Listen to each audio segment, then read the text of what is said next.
Well, hello, everyone. Go ahead and stand to your feet this morning. Welcome to Rancho. We're going to sing this first song. I love this song. This song is called Holy Water. If you know the words to this song, let's sing this out together. Come on.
Tell you that now you know I really like that song. Now you know why. And most of it is mostly because of Devin back here. Y'all give it up for Devin, our guitar player. Now, Devin, we're doing this thing where we're kind of talking back and forth. We want to create an atmosphere where you know who's on this stage. We know who you are. We're all worshiping together. So if you're wondering why we do things like this, we want that. We want this connection of a family worshiping together. So I'm going to ask Devin a couple of questions real quick. So Devin, how long have you been playing guitar? I've been playing guitar about 16 years. About 16 years. 16? Yeah, I thought you said 6 last time. And it was very disappointing because I've been playing longer than 6 and I'm not that good. So you're pretty good. There was that. Okay, so 16 years and you've played with a long list of people. Name a few people that we would know that you have played with. I've played with Katy Perry, CeeLo Green, Zayn, and Chainsmokers. And who's your favorite? Who's my favorite? Evan. That's right. That's it. Rancho worship. Paycheck coming in the mail. Check is written. No. So just so all of you guys know, this is pro of pros, right? And I want to say something. I've told this to you before, and I'm saying it in front of a bunch of people now. If you take away all of the people that Devin has played with, and all the talent that she has, it is truly, and I'll say it again, it is an honor to be around you. It is truly an honor to be in your presence.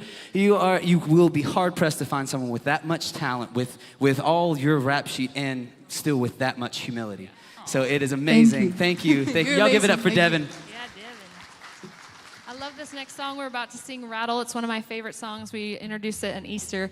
And the song really is just talking about like the rattle of dry bones coming to life. And I love like the words, I love when powerful words and music come together, like that musicality, and it just like kind of drives it home.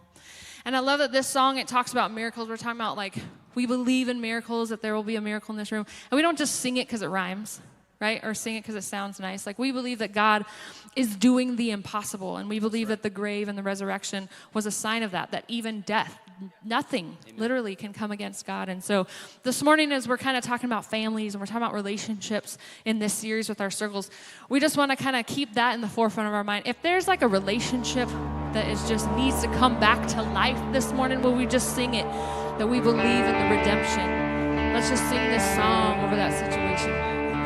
Come on, let's sing this song together if you know it. This song is called Rattle.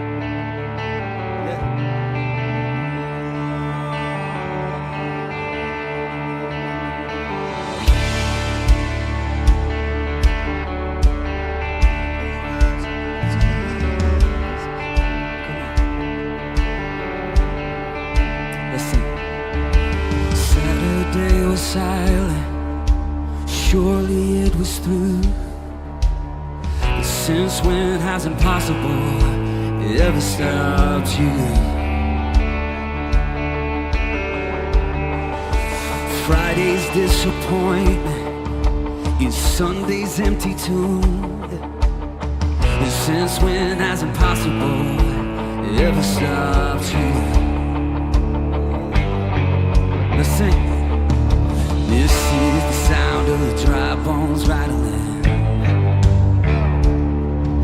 This is the praise, make a dead man walk again. So open the grave, I'm coming out. I'm gonna live again. This is the sound of the dry bones rattling.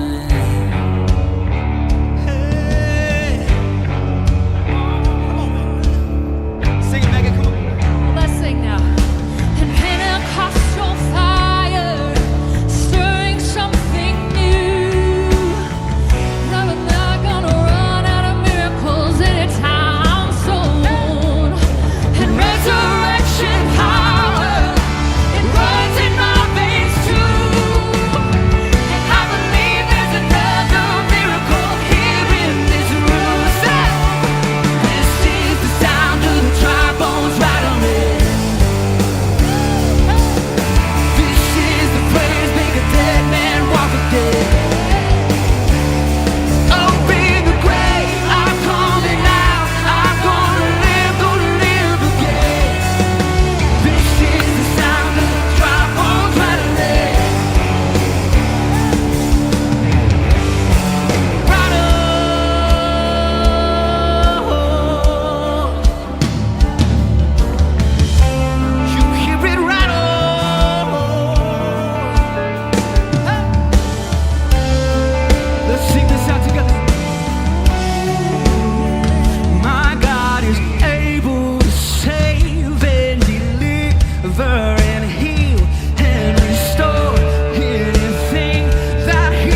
singing about as this good, good God who is in the business of doing the impossible and miracles. And we cannot, as a church, ignore the pain that is going on in this world.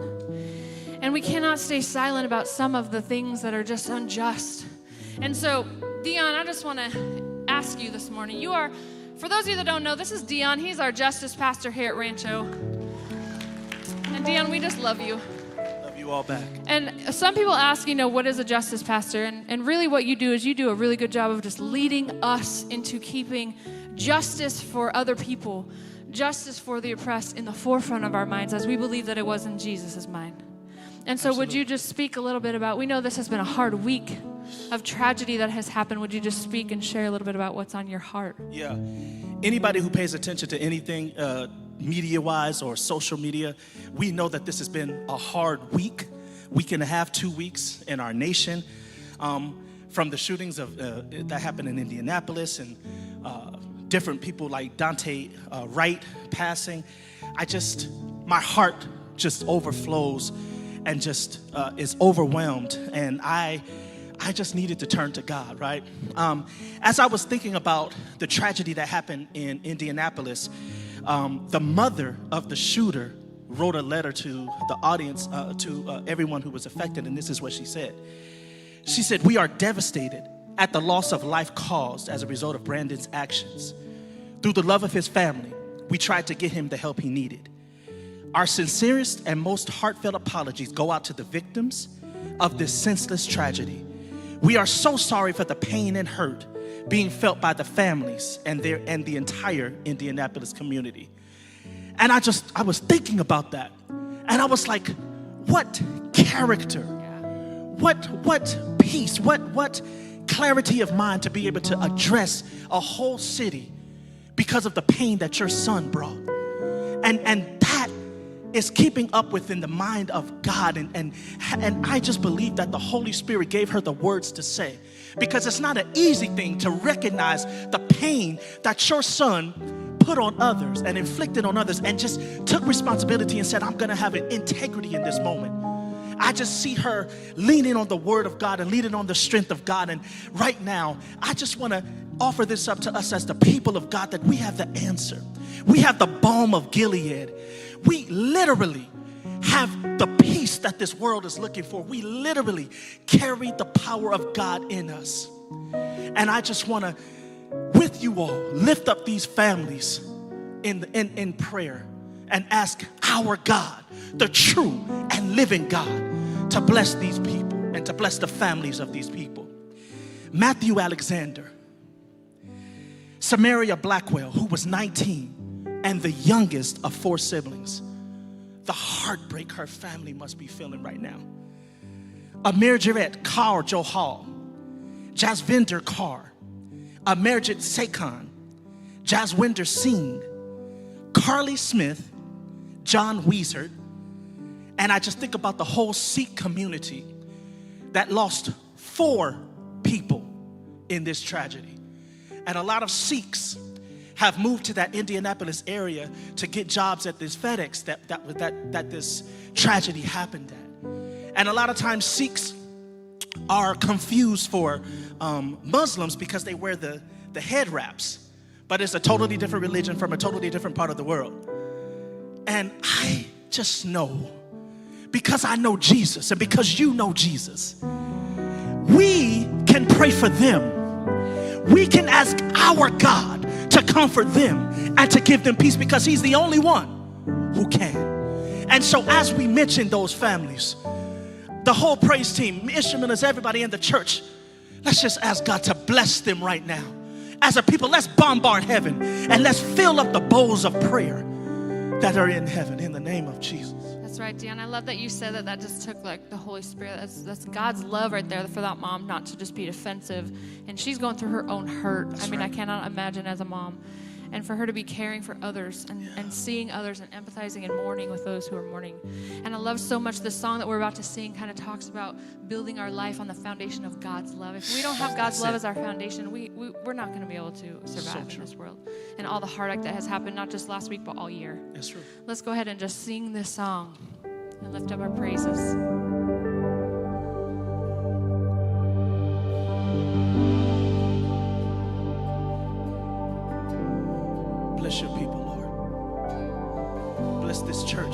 this nation. In Jesus' name. Worthy of every song we could ever sing. Worthy of all the praise we could ever bring. Worthy of every breath we could ever breathe. We live for you.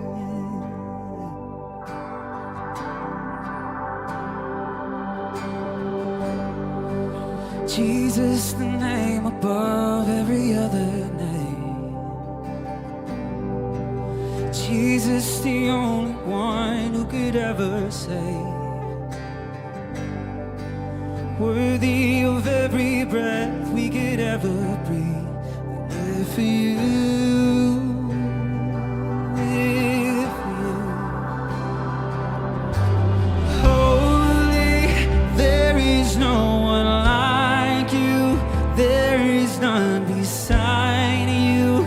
Open up my eyes and wonder. Show me who you are and fill me with your heart and lead me in your love to those around me. Let's sing this out. Say worthy. Worthy of every song we could ever sing. Yes, you are. Worthy of all the praise we could ever bring. Worthy of every breath we could ever breathe. We live for you.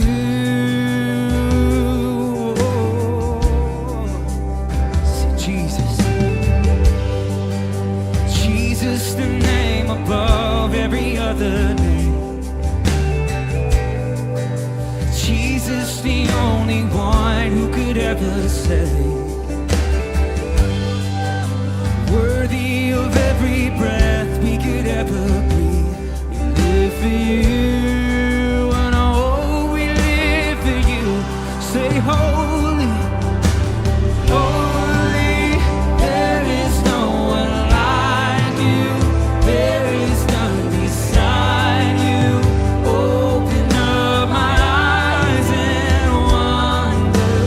Show me who you are and fill me with your heart and lead me in your love to those that say holy. Holy, there is no one like you. There is none beside you. Open up my eyes and wonder. Show me who you are and fill me with your heart and lead me in your love to those around me.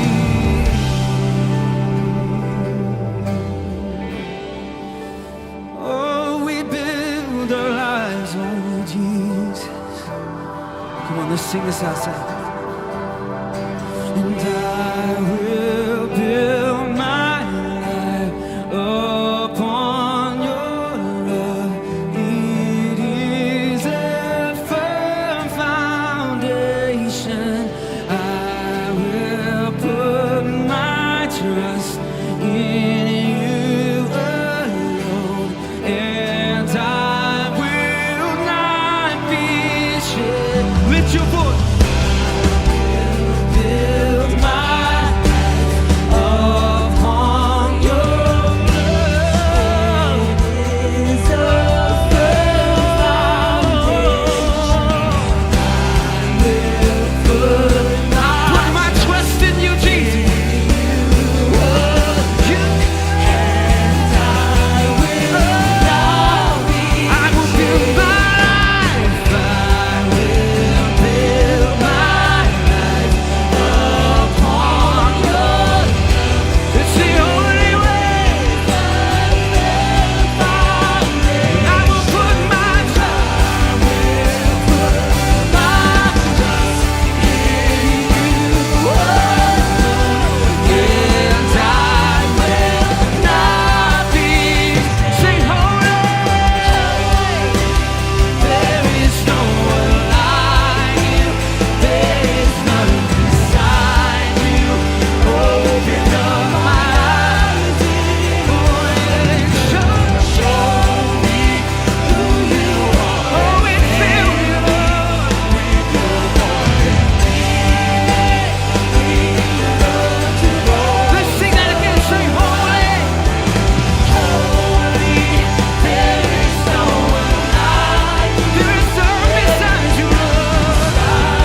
that we have your name as a firm foundation for our lives.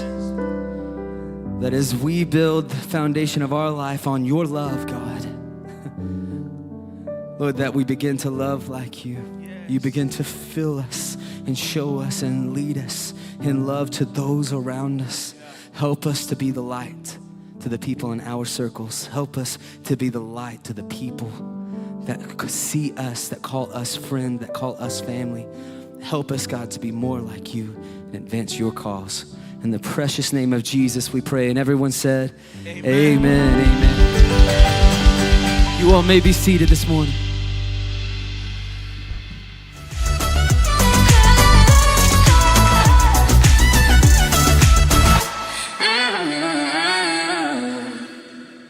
Yes, good morning, everybody. Good morning, Rancho. How are y'all doing this morning?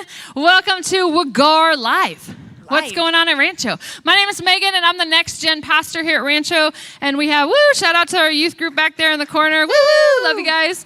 If there's any youth in this service, middle school and high school, you can get up from your parents and head on out the door if you like, because we kind of party out there. And I'm with Cherie here, Chief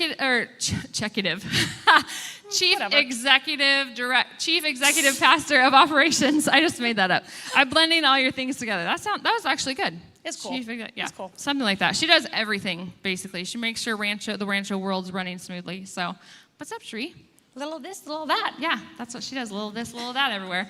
Hey, if you're new here this morning, we just want to say welcome. We're so excited that you guys are here. And we want to invite you to text the word new to the number on the screen. And then we also have a little welcome table out front if you didn't stop by there on your way in, that we have some stuff that we want to give you some information. And also, if you have any questions ever about anything going on at Rancho, you can email us at info@rancho.tv. You can send your prayer requests there as well. We would love to pray with you guys. And if you want to give and support to the ministries here at Rancho, we really are working on bringing mercy, justice, and love to the world around us and in our communities. You can give at rancho.tv/giving. And the other thing that I want to just talk about Cherie a little bit is, Cherie, you're not just kind of running the world here, signing my checks, stuff like that, but you also have a huge heart for our special needs community, and just a huge heart to see just kind of that love brought to this community, that inclusiveness in this community that is sometimes shut out. Why don't you share a little bit more about that and then how we can come alongside you? Yeah, absolutely. So I do have a huge heart for the special needs ministry, and I'm so proud of Rancho because we are one of the few churches even around in this area that is able to have a special needs ministry.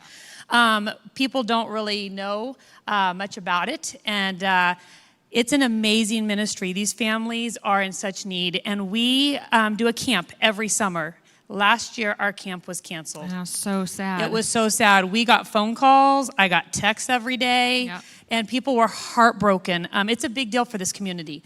I'm excited to say that in 96 days, and I know that because one of my campers texts me every morning to tell me how many days it is till camp, we will be doing camp again this summer. Yay! And so we are all, you can clap. We're super excited. The kids are excited. Yes. And I want to share a video with you guys just to show you a little glimpse of what we do. Cool. No matter the bumps, no matter the bruises, no matter the scar, still the truth is the cross has made, the cross has made you flawless, has made you flawless. No matter the bumps, no matter the bruises, no matter the scars, still the truth is the cross has made, the cross has made you flawless. Oh, I love that. That's a beautiful video. So I don't think I can smile any bigger when I see that video and hear that song. They are flawless. We are all created in the image of God. That's right. And I think what people don't understand is that for families that are affected with disabilities, it's a 24/7 lifetime commitment. Yeah. So we usually have our kiddos, they get to 18, maybe to 16 if we don't really want them around, right? Yeah. And we kind of push them on out the door. These families, this is something that is every day for the rest of their life. We have a 92-year-old at camp that takes care of her 67-year-old Down syndrome son. Yeah. I mean, it's incredible. forever. It's a lot. So what we need help for camp this year. So you can partner with us, and there's a few ways you can do that. We need short-term missionaries. Woo. And it really is a missions trip. I will tell you that place is like heaven on earth. Yeah, And if it's I so could fun. move there, I'm gone. Scott, I'm out. Once You I can can't. move there, I'm out. She can't. Megan says no. I say yes. Anyway, so we need you guys. We need your help. And I will promise you this. You will be far more blessed than we could ever bless them. Yeah, that's so right. if you can give of your week and your time and be a short-term missionary, we need you. And If they you can do that starting at age 16, right? Yeah, about Just- 16, yeah. Yeah, just talk to me, 16, Yep. 17, Megan's 18. coming with the youth kids. Yeah. We're going to take kids over there. It's then adults. life-changing. Young adults, yes. Yep. And then, but honestly, we have grandparents that serve. Yeah. Husband and wives that do it for the week. So we have that. We need donations for scholarships. Yeah, we need your money. Yeah, scholarships to help the STMs and to help the families get there. Yeah, for and sure. then last but not least, if you are a family that is affected by disabilities or you know someone, please go to our website, go to rancho.tv/Wagar, give them the information so they can register. It is life-changing. That week we take care of the whole family. Yeah, and how do they give? If you want to give, you can actually just write a check, drop it in the box when you're at the door, and just put Johnny and Friends or In the Special memo? Needs Camp in the memo. Cool. Yeah. Awesome. Well, I just want to share another exciting thing that we have coming up for our Community Mission of Hope. As you guys know, that is our rescue mission that we have where we help housing. We help to house the homeless and also to end hunger. So we have a really cool event that's coming. It's our CMOH Walk to End Hunger or Roll. Yeah, we decided think we're going to roller roller skate. We're skate. going to roller skate, which we never do. So that I know, should be it's worth kind of coming out bumpy for down right there. Yeah. But it's going to be next Saturday, and everyone can come, and they're going to be walking through Old Town. It's going to be beautiful weather. It's going to be a great day to just kind of come out and show our support. You can register at ranch.tv/Wagar. Again, you can get all the details there on how to do that, and just it's a really great time to. We're going to have fun. I know, it's going to be tons of gonna be fun. fun. It's going to be fun. Live free, do good. Also, we're having, some of you guys might have seen, we have a big old diaper drive going on out there. We have a sign, we have like a big old crate. We are collecting diapers Lots for of them. one of my favorite ministries is My City Youth Ministry. It's an organization out in Hemet, just not too far down the road. And a lot of the kids there don't have the resources that we have here. There's a lot of poverty, a lot of gang violence, and just a lot of trauma that goes on with our kiddos. And so because of that, there are a lot more teen pregnancies that happen. And a lot of these youth start at 14 years old and they become pregnant. Sometimes they get kicked out of their house because they're just not living in a healthy home to begin with. So one of the things My City Life Youth does, just one little aspect and the reason we love them, is they have a mommy store. And they have a teen mom ministry. And so if you're a teen mom, you have nowhere to go. They kind of take you in and they kind of walk you through learning how to become a parent. And they have Bible studies and different things like that. So they really are just caring for these youth. And the cool thing is like when they bring home like a good report card or whatever, they get mommy bucks. And so the whole store is run on donations, but these kids have different ways, different things that they can do to earn these mommy bucks. And when they go into the store, there's like strollers and clothing and all of that stuff. But one of their biggest needs, of course, you guessed it, is diapers. So we want to bless the heck out of them. We do. So we want lots of diapers. Yeah. Size 3-4 is what I've heard is preferred, but Yeah. we'll take any. Yep. And we just want to bless them. We're going to deliver them right before Mother's Day. Awesome. And as Megan said, a lot of them are 14, 15-year-old kids that their parents have kicked them out of the house. So what's so cool about My City Youth is that they're actually teaching the kids to be parents. Yep. They're actually trying to give them a better start so these kids have a better foundation. Yeah. And so if you can help us bless these moms, so us moms, let's rally. Yes. And let's bless the young moms, right? Because this is something we can do. Yep. And we want you guys to come for the next 2 weeks with tons of diapers. Yeah. Right? It's just a super tangible way to really just be the hands and feet of Jesus for a hurting community. Correct. We have so much out here. Next time you're at Costco, make some room for a couple cases of diapers. Yeah, we want you to do more than one if you can. 2, Yeah. 3, and full boxes. Don't needy. split them open and take any out of there. Yes. And bring them out here, put them in the bin, take your picture in front of the screen, hashtag We Are Rancho on it, and let's just do this. Let's get excited. Yeah, let's get do some diapers roller out there. skating and Clean diaper diapers, clean driving diapers. and all of the good stuff. All right, well, we want to welcome on up Scott and Jenny to our stage. They're going to be given a little bit of a conversation here about, we're in our family circles messages. What's up, guys? Good to see you all. It sounds Hi. like we might take mercy, justice, and love pretty seriously, considering all we're doing. That's very here. You make me do it. So. exciting. Seriously, a lot of good stuff. There's one other thing going on that could be fun, and that is on May 16th. So yes. we're going to have what I call sort of a family meeting. Put it on your calendar. You got to be there. We're going to be introducing Rancho 4.0, our grand reopening, which is actually May 23rd. So if you have any questions about, sort of where Rancho is going, our mission, our vision, what 2020 and 2021 has done in terms of shaping our church family and what we're going to do going forward, be there on May 16th. You can put out questions right now through this text number. You can text questions to 951-379-3795. If you have any questions about anything about where Rancho has been and where Rancho is going, put that on your calendar. It's going to be a very, very good time. There's been a lot of rumors swirling about where Rancho's going and all that stuff, and a lot of it is just completely entertainment to hear what people say. But we're going to talk about it explicitly on the 16th, Sunday night, so be here for that. Yep. Jenny, welcome. Who are you? I don't know. You are my wife. You just found me and brought me up. Some rando. Good to see you. Thanks for being here. Yes. Appreciate it. We're going to talk about family today, so we're going Yes. through the circles of relationships. And this is week 2 of our new series, talking about the circles of relationships in our lives. There's 7 of them. Today we're going to talk about family. Yep. And all of this is really centered on the love of Christ. I love Colossians 3:14. It says, above all, so this is the most important, clothe yourselves with love, which binds all together in perfect harmony. Let the peace that comes from Christ rule in your heart. So today we're talking about the circle of our home. Yeah, so kind of just talking about loving and leading our family well. So Winston Churchill had a great quote, and he said this: there is no doubt that it is around the family and the home that all the greatest virtues are created, strengthened, and maintained. And I just thought there's so much truth in that statement, right? I mean, that this is that first circle of relationships that is so impactful in our lives. Right. And so when we introduced the series last week, when we talked about the 7 circles that we're in of relationships, family might be the lowest number of people in that circle. You're talking about spouse and kids and grandkids, that nuclear family, but it's the most important. It's right in the center. Every other relationship really depends on how healthy we are at home, because if the home life's not good, ain't nothing in life is good, right? That's just kind of how it goes. So today we're talking about loving and leading your family. And Jenny, when I first met you, your family that you grew up in was intimidating to me, because it was like this perfect beaver cleaver, well put together home. Your dad was a fire chief. I mean, oh my gosh, it's the most stereotypical thing you'd ever, and just a wonderful home life, committed marriage, 4 kids, on a farm. I mean, picking your own eggs in the morning, it's pretty ridiculous. I did not have that experience. I had opposite land.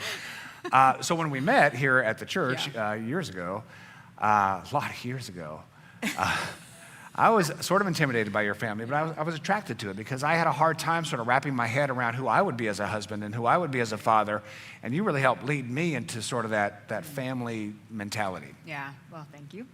No, I am very grateful for the family that I was raised in, and I've never really taken that for granted, because I'm just so grateful that my parents had a great, strong marriage and just really provided a good, solid upbringing for my siblings and I. Which I think is why I really did go into our marriage wanting to kind of have that same thing, just have a very strong marriage, have a very strong and healthy family life, to raise our kids in. So I am very passionate about family and marriage ministry. We have our marriage retreat coming up. This is a shameless plug that I'm going to throw out there, but it is September 10th through the 12th, and this is one of my favorite weekends of the year. I think it is important to kind of just get some time away and work on our marriage, because, with that strong marriage, it does trickle down into a strong and healthy family, I think. Absolutely, and because of our story, I think we're so committed to marriages, and whether you're married now or will be married, or if you'll, have a calling to remain single, understanding the importance of that nuclear family is important, because we all come from a family. We all have parents. We all have siblings, perhaps, marriage and children, grandkids. So it's important for us to understand God's heart for that family. And I want us to know from the very beginning that there is no one-size-fits-all for every family. Every family is different. And so, sometimes people go to church and they hear it's about family, they kind of roll their eyes, and we're going to be told everything we do wrong and have this incredibly high bar of perfection that no one can possibly attain. You're not going to get that here. ever at this church. We'd like to keep it real, and one of the things that attracts us to the television show The Middle, which we're now going through for the third time, season With 1. Aubrey. With Aubrey, okay, that's the excuse. Yes. Is it keeps it real. So here you have the Heck family, and the Heck family, they're the floater parents. And then you have the Donahues, which are the dialed-in family. So tell us about the Hecks. Yeah, so the Hecks I would describe as kind of like the fly by the seat of your pants kind of a family, right? They just are always running late, always forgetting things, like forgetting trash day, forgetting parent-teacher conferences, forgetting their child on a few occasions.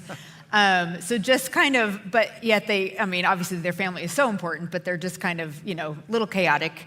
And then the Donahues is their neighbors, and the Donahues are kind of seen as like the family that's totally dialed in, buttoned up. The Mrs. Donahue is the president of like all the PTAs, all the community events she's the president of. She has homemade meals every night. She's always taking the neighbors' homemade meals. And so just very different between the two families. So are we more like the Hecks or are we more like the Donahues? Depends on the day, I would say. Right? Some days definitely more like the Hecks, and some days definitely more like the Donahues. I think there was one episode just recently that we were watching, and Frankie, who's Mrs. Heck, they have to kind of just rearrange a bunch of plans because they need to watch their aunt's dog kind of last minute. And so the husband's complaining because they had a trip planned and they had to cancel the trip. So he's not happy. And she says to him, but we do for family. And I love that statement. I'm like, even though, life is crazy and kind of can be chaotic, but you do for your family. And so sometimes you may have to change your plans and rearrange things, but that's kind of what's the most important. And that's part of the wonderful life of a family is it moves and it changes, and sometimes you expect this, it turns this way, and how we navigate those changes, how we navigate all of the interesting chaos that is every single family that ever was is important, because it's not about necessarily us attaining this level of perfection, but how do we live in the imperfection. I love this little prayer. It's kind of buried in the Old Testament, but it's a really cool prayer over households. It says, "Peace to you, and peace be to your house, and peace be to all that you have." And that peace is the word shalom. And maybe you're familiar with that Hebrew word shalom. It's a nice word. It's a rich word. It means to be sound and tranquil, content and positive. So it's not just about a lack of tension. It's about a deep sense of tranquility that comes from a positive environment, according to 1 Samuel, over our household. So how can we create a positive environment? That's what we're going to talk about today, because negativity is a killer. Negativity is a killer. So negativity, kind of imagine, it's like an eroding force in a family, of a family in trouble. Little bits of negativity over time can build canyons between a marriage and between parents and kids, which we'll see like this visual right here that Scott's going to talk about a little bit. Take a look at this picture, and you see this incredible canyon. It's beautiful, right? But how was it made? It was made by a little trickle of water over millions of years, right? And so families are like that, where negativity can be a little trickle of water that does so much damage, just eroding the soul of a family. And you might have been raised in a family that was a little negative or a lot of negative. You might be in a family right now, if you were to be honest, has little trickles of negativity where you're at each other and you're kind of barking at each other and you're bringing out the worst and you're highlighting failures, just grumpy. Just that little trickle of negativity can create a massive canyon between people, where you might have a family that's in real trouble, but not because of a major event, but because there's just this trickle of negativity that just grinds at you and wears at you and erodes the health of your family. And maybe your family's doing fine, but still negativity can be that very, very destructive force. So we've landed on 3 ways to create a positive environment at home. What's the first one? So the first one is don't sweat the small stuff, like just something that's so important to remember. So Ephesians 4:2 says this: always be humble and gentle, be patient with each other, making allowances for each other's faults because of your love. I love that verse. So it's like, we need to be patient and humble and gentle with each other, but then that last part, but we need to make allowances for each other's faults, which I think that's really hard to do sometimes, it's right? It's really hard to do. So let's talk about that. It's actually shocking to read that passage. Now, wait a minute. I have to make an allowance for faults in my household? That means I'm going to give space for failure. That doesn't even cross our minds. I mean, how many of us have had this conversation at home? You know what? We need to create space to allow each other to fail. No way. I mean, it's so shocking that there would be this kind of expression of love. It's almost as though God allows us. He gives us space to fail because he knows we're not perfect. So maybe we give others space to fail because they're not perfect. But that's a great risk. Why? Because if I give you space to fail, you might fail more. Yeah.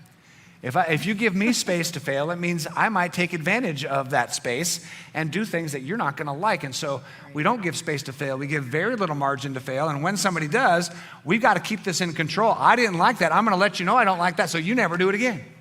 Yeah. And so creating space that we don't have perfect marriages, we don't have perfect kids, we're not perfect, gives space to fail.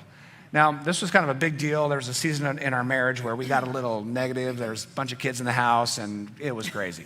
A bunch of little kids around the house. We were poor. Yes. No, there was that season, though, and I was for sure was in a very negative season, I would say. And it was obviously directed to Scott. So he's very messy, so whatever. You guys now know this about him. And I should have clued into the fact of his messiness when we were dating, and I went and, drove in his truck for the first time. Like, the actual truck was kind of picked up, and then I opened the center console, and I was like, oh my gosh, what's growing in there? I just call it alternative organization. Yeah, there you go. Oh, still doing that. I'm going to write a book on it. No, I'm kidding. Anyway, so he's not as clean as I am. I kind of like, the house to be neat and tidy, but he didn't. So I would get very focused on all of the stuff that he was left out. And he left out a lot. Like, he would just leave clothes and shoes kind of everywhere. And so I was starting to get really nitpicky with that and just on him a lot about, you need to pick this up. Because I took it as he wasn't valuing what was important to me. And so that's why it became kind of a big deal in my mind. So in your mind, what I was doing was disrespectful to you and it discounted you and your values. And so you interpreted that as a big deal, and you responded as a big deal. In my head, I've been doing this my entire life. Right. This is a busy place. I'm making all kinds of excuses. Guys, you can use this. This is a busy place, and I thought, you know what? These shoes I'm going to wear tomorrow. Why take the 10 seconds and put them in the closet? I'm going to wear them tomorrow. They go on the side of the bed. What's the big deal, right? Same thing with, all kinds of. Anyway, I'm going to use it tomorrow. I'm going to wear it tomorrow. Who cares? Nobody's going to see this. Jenny's the kind of person that makes her bed every day. Yes. I would never make my bed once in my life. Nobody's going to see my bed. I'm getting right into it in a few hours. I don't need that. So truly, we think differently in that regard. So to me, I was operating like it was a little deal. To her, it was a big deal. She came at me like it was a big deal. So it built resentment in me. So now we're kind of at a war about this thing. Now, I had to realize that I was actually disrespecting her. I had to wake up to that. I was. I may not have intended that early, but I was. And so how we dealt with this, we're both now, taking this to a level 10 when really it could have been solved fairly early. And you actually solved it. You took the lead to solve this issue. Yeah, I remember like this very specific thought in my head. I'm like, okay, we have a good marriage, but we really don't have a great marriage. Like, because we were just kind of like, just nitpicking each other, I felt like a lot. And so we had gone to a conference in the season, and then I'd read a couple books on marriage and was like, okay, I just need to start making some changes. I need to let this go and not let this like bug me as much as it's bugging me. Because I knew I was kind of turning into that kind of that negative, nagging wife, and I'm like, I just don't like that about me. I don't want to be that. So I kind of stopped, and yeah. And I didn't tell him, though, I was stopping. She didn't tell me, which I wasn't happy about that you didn't tell me. But I noticed it. I remember the day I noticed it, we were in our bedroom at the foot of our bed. You came into the room. You saw, clothes. Picked up the clothes, took it in the closet, put it away, and walked out, and you didn't say a word. I thought I was going to catch holy heck. And you just walked out, and I thought to myself, darn it, she made a change to better our marriage. How dare she take the lead on that, And it was great, and I actually kind of softened, I think, at that point. I started making some changes. It was actually amazing, because then he kind of just started picking up his stuff without me even having to ask him. So it was a win-win. But you led with love, and that's the key. Yeah. You could have nagged me for the rest of my life about that stuff, and I don't think I would have ever changed, because resentments would have built. Right. Because now you're not valuing me, because it's a little thing. Why are you on me like? So this is this back and forth thing. You led with love, not sweating the small stuff, and I thought, you know what? Good for you. I'm going to make a few changes. And so she led that household in that way, which really helped end up making a better home. Yeah. This is true with kids as well. Mm-hmm. So we've got 4 kids. One of our twin boys, Tyler, He Hopefully is. Tyler's not watching. Yeah. Sorry if you are. He's a great kid. In sports, he was called Hoover behind the plate because he was a catcher and nothing would get by him. In football, he was a receiver and he had the best hands on the team. And yet he can't take a glass of water from one side of the room to the other without dropping it. No joke. He spills all the time. All the time. Like when he was little, every night at the dinner table. Like, Every and single night. we're not exaggerating. And it would just be, so we had a choice. Do we harp on him? Tyler, why'd you do that again? Why don't you be careful? You're never. Yeah. And after a while, we just realized that it's just gonna happen. What difference is it gonna make? We're not gonna make him feel bad. He spills something, he already feels bad. He's gotta clean it up. And so we started kind of making light of it. Totally. It's classic, Became a joke. Classic Tyler. That's what we say. Classic Tyler. Yeah. Let's help him pick it up. So that's a small thing, just big deal. So he spills every day. Big deal. And of course, he got better after his kind of early teenage years, but still, he spilled the other day. He's 21 years old. It's like, we all started busting up classic Tyler, right? I love how Colossians 3 puts it. Clothe yourselves with compassion, kindness, humility, gentleness, and patience. And that clothe yourselves, be totally enveloped in this. Kindness and patience toward each other. Over all these virtues, put on love, which binds everything together in perfect unity. So that idea of clothing with patience, as I said earlier in Ephesians, make room for faults. Keep the little deals the little deals. Every once in a while, you got to talk about a big thing. Even leaving clutter around the house, it would have been perfectly appropriate for you to say, hey, and I think you might have, I'm feeling disrespected. I'm feeling undervalued. Can we talk about that? Not jumping, blindsided, but can we have a discussion about this? Because this is how I feel. Sometimes you have to talk about things, and sometimes they are big deals. But just day to day, let the small stuff go. There's also encouraging each other as a way to build a positive household. Yeah, I'd say for sure encouraging each other is so important. I think, it is easy sometimes for me sometimes to fall into that negativity. And then within that negativity, we can kind of become critical. So especially as we're talking about the family unit and in this circle, I think, spouses, we come from different backgrounds, different, upbringings. With our kids, they have different personalities, there's different values, and it's easy to be critical, especially if that, we've got 4 kids and their personalities are all very, very different. And, if there's a personality in your family that you may not mesh with very well, it's very easy to become critical of that person, right? So we have to really guard that and be very careful to not, be critical of one another. So really work on limiting criticism within your home and then just have an abundance of encouragement. So limited criticism, unlimited encouragement. Sometimes there has to be criticism. You've got to address the real issues of a home. But limit that, right? Don't blindside each other. You may not want to be critical when emotions are hot, but just, kind of plan a calm time and talk about how we can improve our family. No big deal. But let encouragement be unlimited. Always be looking for ways to be positive with the people in your home. Galatians 5:15 says this, if you bite and devour one another, beware lest you be consumed by one another. So many households are biting and devouring each other, always criticizing, and it's this eroding of negativity. What is encouragement really at its core? There's a great definition we found of encouragement, and it's giving another strength, giving another confidence, and giving another courage. So really that's kind of just that main purpose, right, in your marriage and in parenting, is that you want to see those people in your family thrive. And so they're going to thrive when you're encouraging them with the strength and encouraging them with confidence and encouraging with courage. Yep. And I want to give you a little clue of what encouragement is not. Encouragement is not saying to somebody, I want to encourage you to lose a few pounds. Not encouragement. That's criticism called encouragement. That doesn't count. If you say something like that, you have to do 21 actual encouragements to make up for it. That is not encouragement. So encouragement really begins with words, right? Yeah. Encouraging words. Yep, Proverbs 12:25 says this, anxiety weighs down the heart, but a kind word cheers it up. And I think to some degree, everybody's kind of weighed down from this last year, right? And there's just been a lot of things. So it's let's look at ways that we can lift each other up and encourage each other with our words. So something we're gonna, kind of challenge is each day try to say 1 or 2 very nice and kind things to those people who are in your family. Right. So men, let's talk. Right? Write this down. Use your words. Use your words. There's an assumption that men use fewer words than women. Have you heard that? That men use fewer words? That is absolutely not true. There's been over a dozen studies that indicate clearly that men use the same number of words in life, just not at home. I was with my buddies on my Friday morning golf round, and all we did was chat. 95% of it was trash talk, brutal trash talk, which is how we express affection. But we're talking. Men come home, we tend to get a little quieter. We tend to get in our heads a little bit more. So men, we just want to encourage you, use your words. So find specific ways to encourage your spouse and your kids.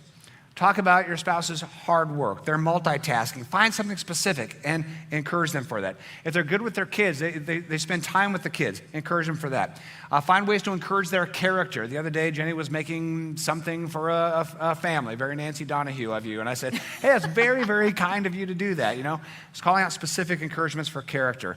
Thanking them for just how much they do at work and carry all the burdens of, if they have a job and what they're doing around the house. Be very specific. Be very, very specific about their beauty. Specifically, I love your eyes, love your smile. That means so much to our spouses. And find ways to encourage your kids. Men, I'm telling you, this is one of the most important things you'll hear in your life. Your children live on your kind, encouraging words. They live on it. And not encouraging them to get better grades or encouraging them to be better at sports. That is a discouragement. Encouragement is, nice job. You got an A- on that quiz. You worked hard. I'm so proud of you. You know, you picked up after yourself at the dinner table. That is so cool. You took that dish to that sink. That helps us all out. Things like that, where you're not calling out somebody. You're just thanking them for who they are. You're so kind and you're so nice to your brother and sister right there. That's where real change happens. Not constantly harping on your kids with the negative. That just builds resentment. And listen, by the time they're 12 or 13 years old and you've been harping on them to do better, game over.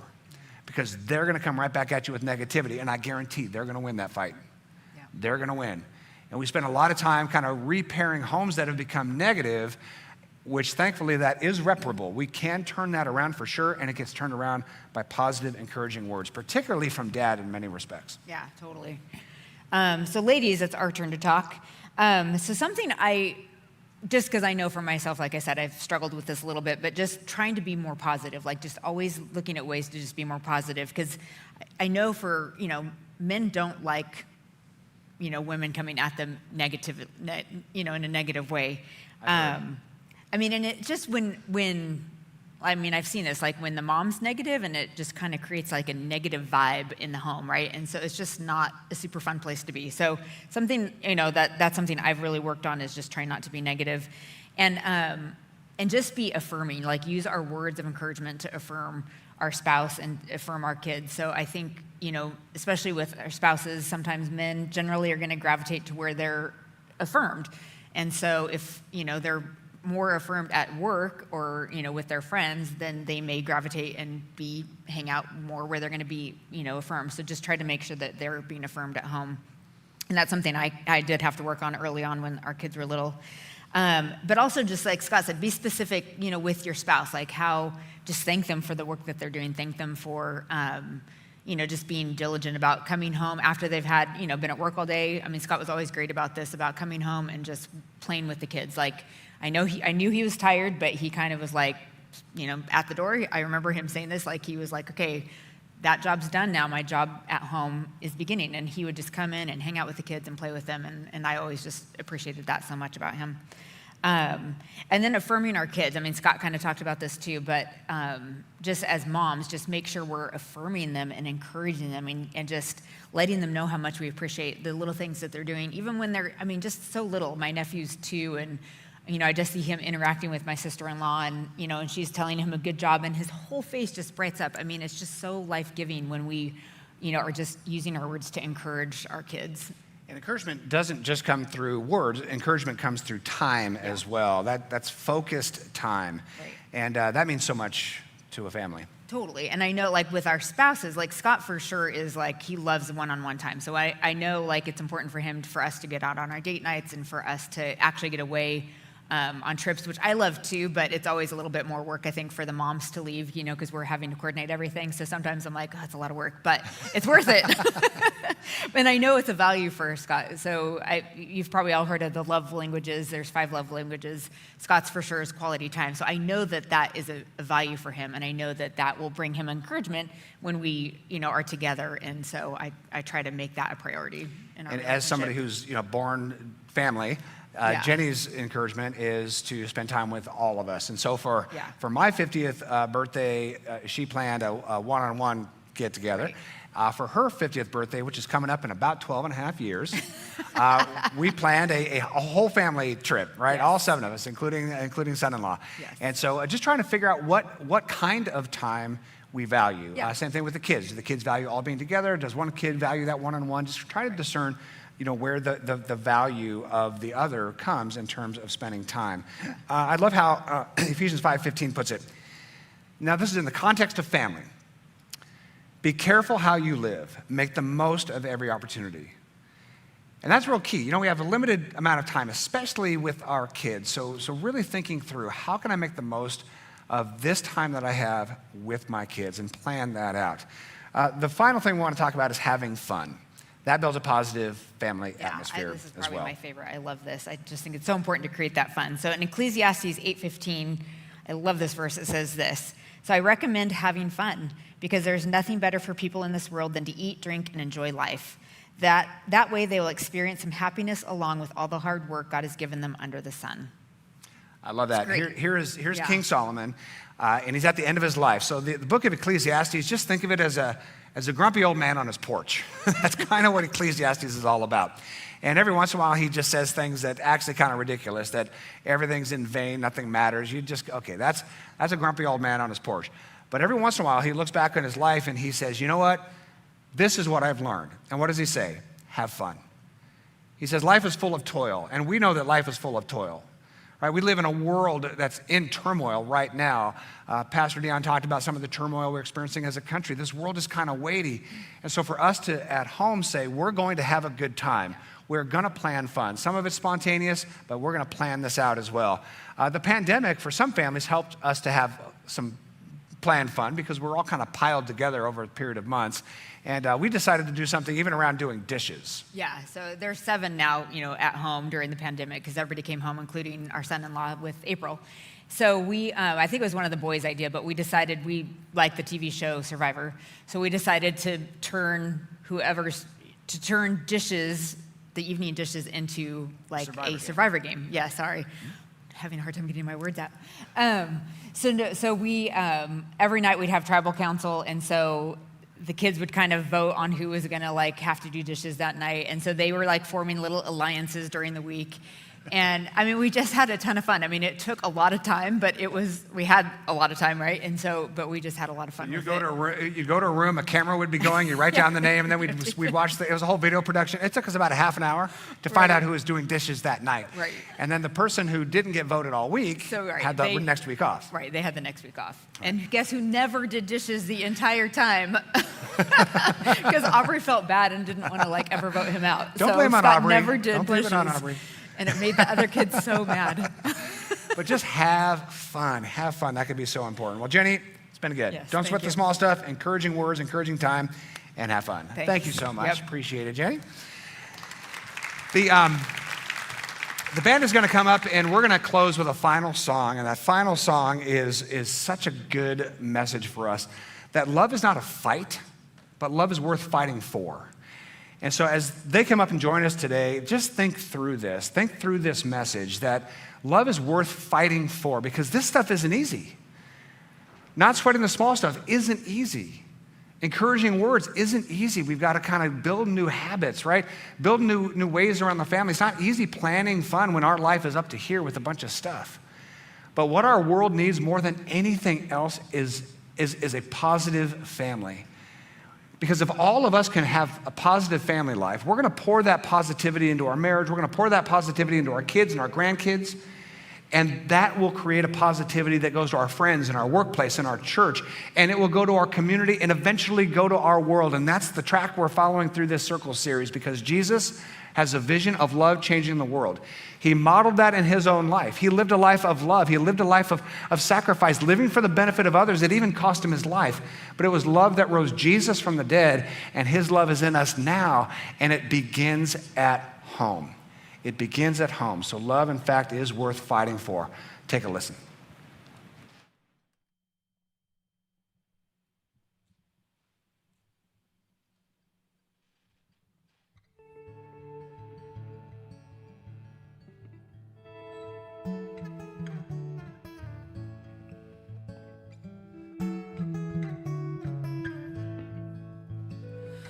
Love is not a place to come and go as we please. It's a house we enter in and then commit to never leave. So lock the door behind you and throw away the key. We'll work this out together. Let it bring us to our knees. Love is a shelter in a raging storm. Love is a peace in the middle of a war. And if we try to leave, may God send angels to guard the door. 'Cause love is not a fight, oh, but it's something worth fighting for.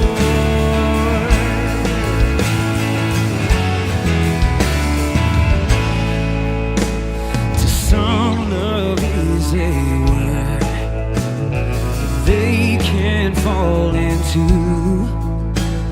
But when they're falling out, keeping that word is hard to do. Love is a shelter in a raging storm. Love is a peace in the middle of a war. And if we try to leave, may God send angels to guard the door. 'Cause love is not a fight, oh, but it's something worth fighting for.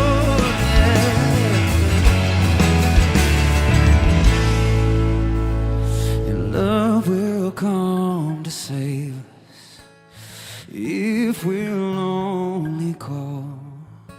He will ask nothing from us, but demand we give our all.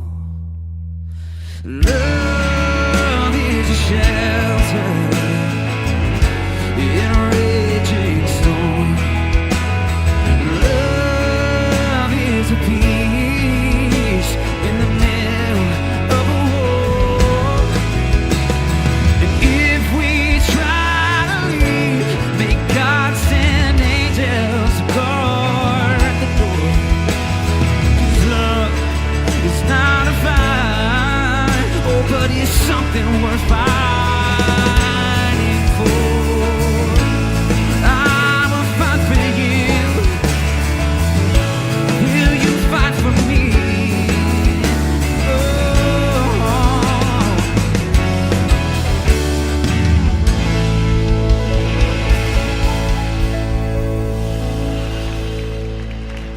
Thank you so much. I literally just got word from Pastor Dion that there's another shooting in Texas. And I don't know any details, but this just has to stop. We are such a violent people. America is a violent, violent nation. Violence in our streets, violence in our cities, murder rates. This has to stop. And there's some days, I did not mean to end like this, but there's some days that I just feel like, really, is there ever going to be a point where we turn around as a country, we look at each other and say, we're not enemies. We have different politics, different ethnic backgrounds, but we're not enemies. We're brothers, we're sisters, we're Americans. God's a God of love. You know, can't we just pull this together? And that includes all kinds of issues when it comes to this level of violence. It includes how we just love the mentally ill and care for the mentally ill, how we handle racial tensions, political tensions, community tensions. Love is worth fighting for. And we talked about that being, you know, first in our homes, and that is true. But it has to get to the streets of America. It has to get to the lives of people who are mentally ill.